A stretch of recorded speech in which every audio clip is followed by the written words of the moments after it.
రాష్ట్ర అభివృద్ధి కోసమని ఇండస్ట్రియల్ పార్క్ తీసుకొని వస్తూ ఉన్నారు తెలంగాణ ప్రభుత్వం. అయితే ఇండస్ట్రియల్ పార్క్ కోసము మరి రాష్ట్ర ప్రభుత్వం రైతుల దగ్గర నుండి భూములు తీసుకుంటా ఉంది. వికారాబాద్ జిల్లా దోమ మండలము సంబంధించిన బట్ల చందారం గ్రామానికి సంబంధించిన రైతులు ఇలా హైదరాబాద్కి రావడం అయితే జరిగింది. మా భూములు మేము ఇవ్వము, అక్కడ ఇండస్ట్రియల్ పార్క్ వస్తే మాకు ఇబ్బంది వస్తుంది, మా జీవన బతికే అంధకారం అయిపోతుంది అన్నట్టుగా రైతులు చెప్తున్న పరిస్థితి కనబడుతుంది. ఒకసారి పెద్దలతో మాట్లాడించే ప్రయత్నం చేద్దాము. ఏమంటున్నారు, మీ కాడికి వచ్చిన అధికారులు ఏమంటున్నారు, ఏం చెప్తా ఉన్నారు? మాకేం లేదు సార్, ఇప్పుడు మేము వ్యవసాయం చేసుకుంటూనే ఉంటాం అనుకో. ఇప్పుడు అనామతల కలెక్టర్ ఆఫీస్ నుంచి లెటర్ వచ్చింది, మాకు నోటీస్ పంపించాడు. ఎందుకు ఇది అని చదివిస్తే ఇట్లా భూములు కావాలి కంపెనీలో కానీ అన్నాడు. మ్యాటర్ దాన్ని చూస్తే ఏం చేయాలని చెప్పి కలెక్టర్ ఆఫీస్కి పోయినాం. కలెక్టర్ ఏం సమాధానం చెప్పలే. ఆర్డీ ఆఫీస్కి పోయినాం, ఆయన ఏం చెప్పలే. ఎంఆర్ఓ ఆఫీస్కి పోయినాం, అందరితో పోయినాం, ఎవరు చెప్తలేరు. అవ్వమ్మ కంపెనీలో భూమి కావాలి ఇవ్వాలి అని అన్నారు. అంతే అంటే మేము ఇవ్వము, పక్కన ఊళ్ళో చూసుకుంటారా ఏమని మాకు భయం చేసింది సార్. అంతే మేము ఇవ్వకూడదు అని మా ఉద్దేశం. ఇవ్వాలి అనేది ఏం లేదు, ఇవ్వకూడదు. మాకున్న 2 ఎకరాలు, నాకు 2 కొడుకులు, 4 ఎకరాలు, 2 ఎకరాలు, 2 బిడ్డలు, 4 మనమన్లు, ఓ కొడుకుకి 2 కొడుకు ఓ బిడ్డ, 6 మంది పిల్లలు మనమన్లు. అది ఇడిచిపెట్టి ఎక్కడ పోవాలి? ఎంతమంది రైతులు ఇబ్బంది పడతారు? 400 మంది ఇబ్బంది పడతారు సార్. అంత భూమి 400 మంది ఇబ్బంది పడతారు.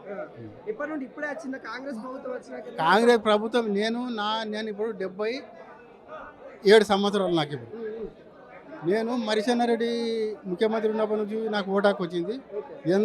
ఇంత అన్యాయం కాలే, ఎవరు చేయలే. ఇట్లా ఎవరు భూమి అనేది అనలేదు, ఎవరు రైతులను ఇంత ఇబ్బంది పెట్టలే. ఇండస్ట్రియల్ పార్క్ వస్తే అక్కడ ఉపాధి వస్తుంది, మీ వాళ్ళకి ఏమొస్తుంది సార్? ఇక ఊరు లేచిపోతుంది, ఆడ ఊరు పోతుంది, మేము పోతాం. ఉండ భూమి, కోరేడు భూమి చూసుకున్నాక ఇంకేం మేము ఏం చేయలే.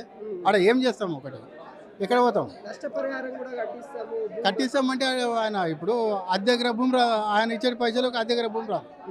ఇప్పుడు ఇస్తే 25 లక్షలు ఇవ్వచ్చు, 30 లక్షలు ఇవ్వచ్చు, 40 ఇవ్వచ్చు. అతనికి పోయి అడిగితే ₹1,00,00,000 చెప్తుంటారు. ₹1,00,00,000 ఒక ఎకరా.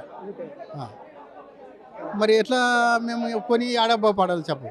ఇంట్లో బట్ల సందర్భంలో భూములు కొనేది పోయి వేరే రాష్ట్రాల్లో పోయి కొనుక్కమైతుంది.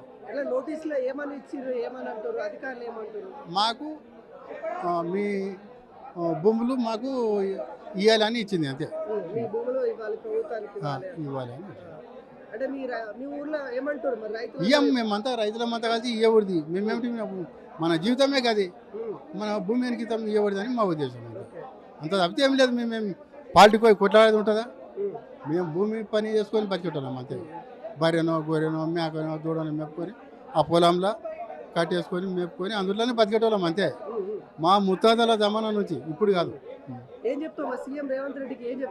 ఆయన వచ్చి అడిగితే మనల్ని అడిగేటో లేడు. ఆయన అడుగుతాడు, అడగాడు. ఇక పోలీసు వాళ్ళని, ఎంఆర్ఓ వాళ్ళని, గిల్దావాల వాళ్ళని వాళ్ళంతా అడిగాడు. వాళ్ళ అధికారులు ఇక రాలేదు, వచ్చేది ఉండదని అన్నారు, రాలేదు. దానికి సమాధానమే లేదు, ఏం చెప్పడం లేదు. ఇక నోటీసులు ఇచ్చిండు, అయిపోయా కథం, అంతే. పక్క ఊళ్ళు కూడా ఉన్నాయి. పక్క ఊళ్ళో కూడా అక్కడ కూడా మా ఊరి సిమ్మర్ దగ్గర పక్క కూడా అంటున్నాడు. అక్కడే నోటీసులు పంపిండు. అక్కడ పోయిన సంవత్సరం లాచర్ అయిపోయింది, పోలేపల్లి అగ్గిపేట అయిపోయింది. అక్కడ 170 ఎకరాలు, 60 ఎకరాలు అట్లా అక్కడ అయింది.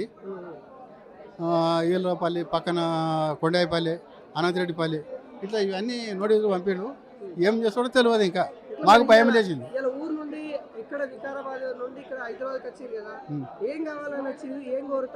మేము మీ TV9 వాళ్ళకు మాట్లాడి ఇస్తాము, అటనా తెలుస్తుందేమని మా ఉద్దేశం. అంత తప్ప ఏం లేదు. వాళ్ళన్న పోతారేమో, వాళ్ళన్న టీవీలో ఓనిస్తారేమో, మాట్లాడిస్తారేమో అని మీ దగ్గరికి వచ్చినాము, అంతే. అంత తప్పితే ఏం లేదు.